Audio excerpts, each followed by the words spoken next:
Good morning, everyone. Good morning, Miss Moira.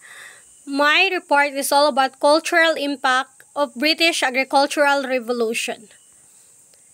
These are the cultural impact of British Agricultural Revolution. First is the rural to urban migration. So, from the word migration, so nag-migrate. From rural to urban, so from the province to the city. So, kasagaraan gyud ani kay katong mga farmers kay diri nga time is daghan na kayo nana ning mga naimbento na machinery.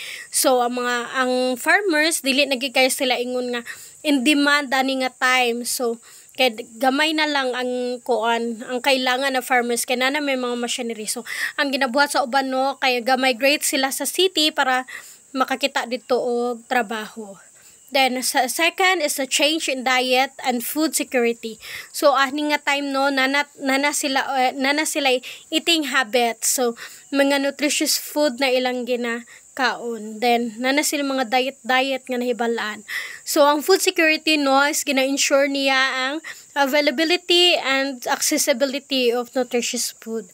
So, para ma-sustain ang mga kinahanglanon sa mga tao. So, number 3 is social and economic stratification.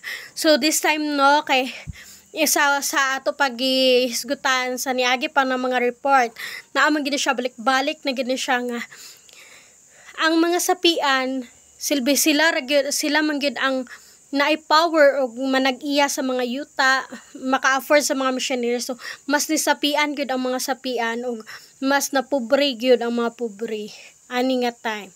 Then environmental changes. So, diri nga time kay ang forest silbi ani nga environmental changes that ang forest is gina-clearing nila or gina-remove nila ang mga trees uban for agricultural purposes or urbanization development.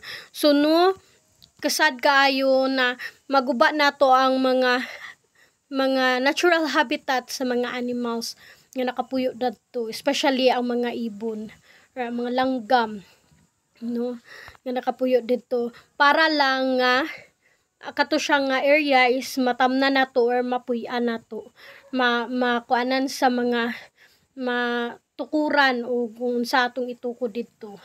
Then political and legislative changes. So, diri nga time na ni mga titulo ang mga yuta, gabayad na ang mga elite or mga sapian sa taxes nga sa ilang mga yuta.